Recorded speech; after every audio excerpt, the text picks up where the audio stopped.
What's up guys, it's Brian here. Today I'm bringing you guys a review of the brand new Summer 2021 Mandalorian Starfighter set.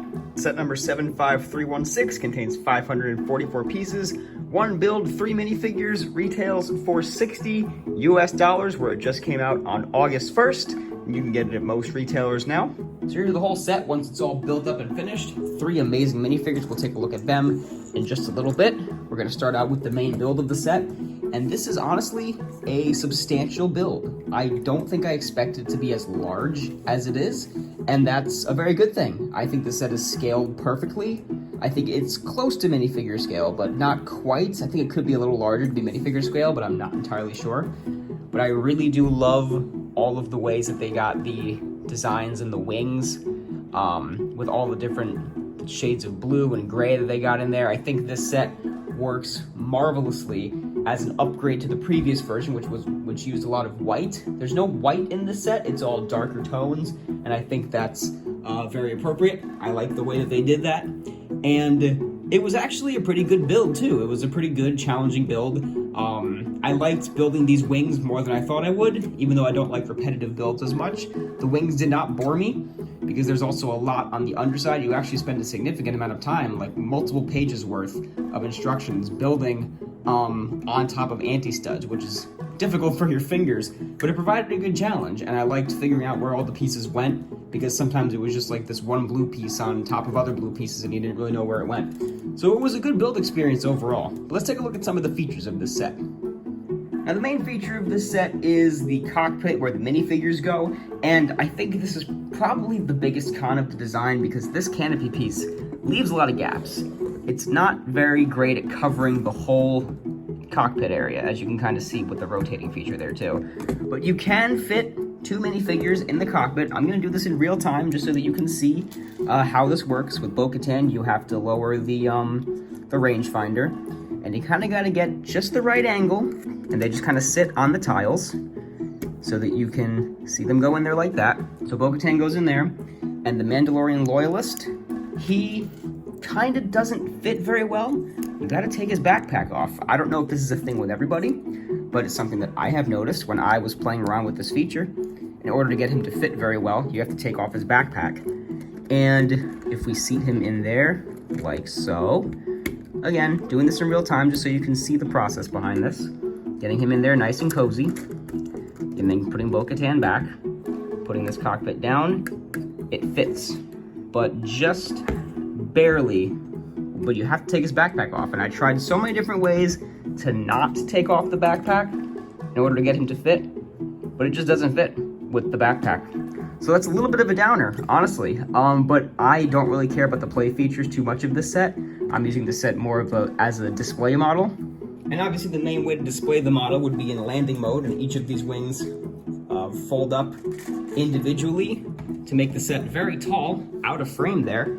But you can see what we're looking at here. A lot of anti-studs underneath these wings, so like I'm not personally going to display it like this, but from the back it looks very good with all of the studs, but it's not quite the best look in my opinion. I don't love all the anti-studs. I know that they couldn't have done it any other way, so I'm fine with that. I found a different way to display it. But as far as the other play features are concerned, you can see some stud shooters on the inside. You guys know how those work, as well as spring-loaded shooters on either side. Again, I'm not going to lose my pieces and shoot them in the review. You know how they work. But then to put this thing into flight mode, the whole cockpit rotates on what is actually a ball joint that just kind of stays stagnant. And that's how you can get it to go into flight mode.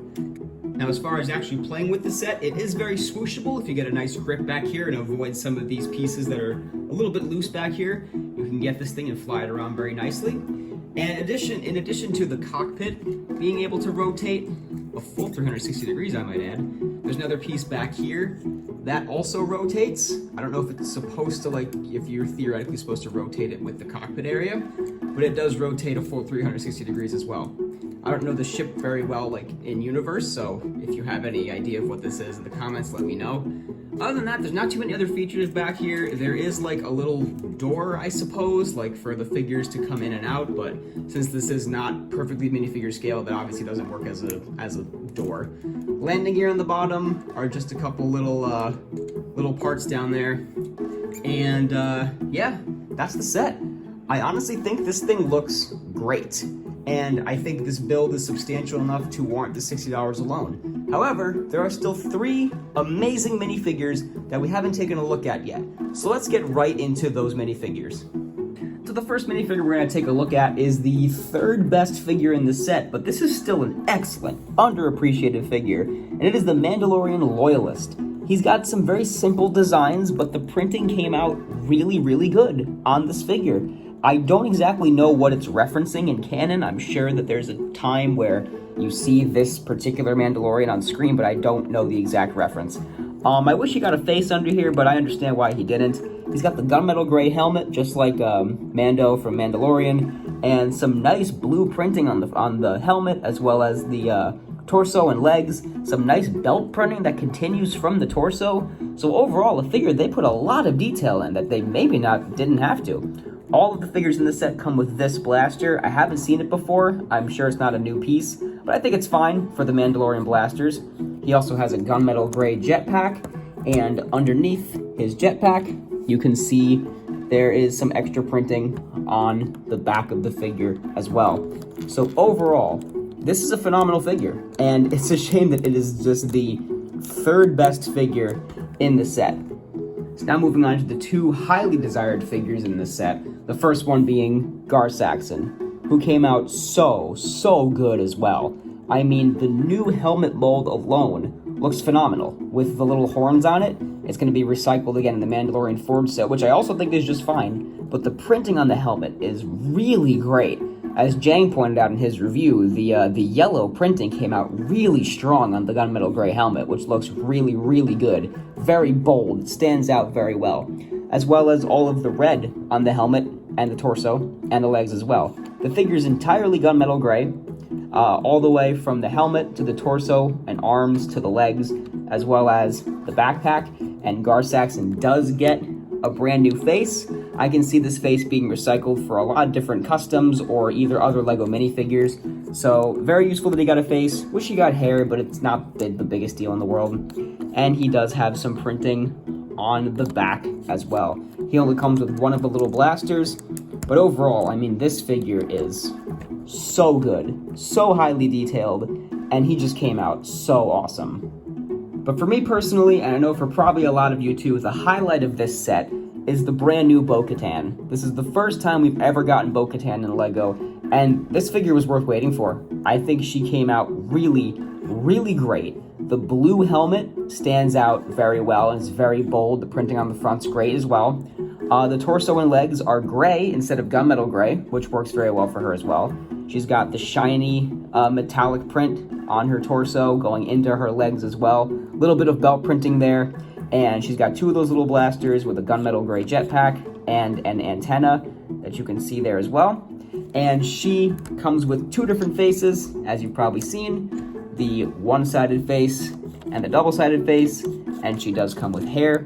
People have been debating whether this was a good choice of hairpiece. I think it's fine. I think it's accurate to at least the Clone Wars TV show. I think if you maybe wanted to replace the hairpiece to make live-action Bo-Katan look a little better, you could probably do that. But overall, like, that's just nitpicking about the hairpiece, because this figure is great. She does have some back torso printing that I want to show you as well, just to make sure you see that too, and it's the shiny material, even though you probably won't see it because of, you know, how she always has her jetpack on. But still, very, very great figure. A figure we were all looking forward to so much, and very happy she's in this set. As far as the extra pieces go, there's nothing too interesting. Couple extra studs for the stud shooter, an extra spring-loaded shooter. One of these guys who could be useful for other mocks and customization projects. And you do get some extra antennas and visors that come with every time there's even one antenna in a set, you get all those extra parts as well. And then the sticker sheet, there aren't that many stickers in this set, which is great. There's only 6 stickers total, and they're fairly easy to apply, so no complaints there either. So even though I think there are some things we can nitpick about, I just gotta say that I just absolutely love this set. I think $60 is fair, honestly. The build is substantial. The wings were a lot more challenging to build than I thought they would be. It was more of an entertaining build than I imagined. The minifigures are great, all of them new and exclusive so far.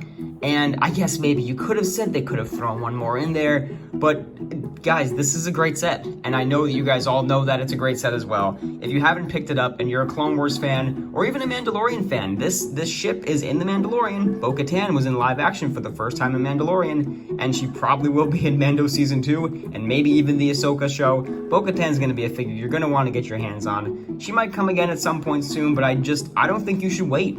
I don't think you even need to wait for this to go down in price. I think you should get the set as soon as you can if you are a Clone Wars fan, because it's just a must-have. The build is very different for any other Star Wars build. The blue makes the set unique in just being a blue Star Wars set, and I think overall you just can't go wrong. I don't have that many cons about this set, and even if I do have a few cons, they don't outweigh the pros at all, and they don't even make me think twice about, maybe you should wait for it to go down. No, just buy it as soon as you can, and that's my review of this set. It's my favorite of the wave by far, and I'm excited to see more Clone Wars style sets like this. Hopefully they do more Clone Wars sets like this, because this is an excellent set. Thank you guys very much for watching this review. Give this video a big thumbs up if you enjoyed. Leave me a comment down below, and be sure to go ahead and subscribe if you haven't. Thanks again for watching. This has been Brian from Watermelon Studios. Peace out, guys.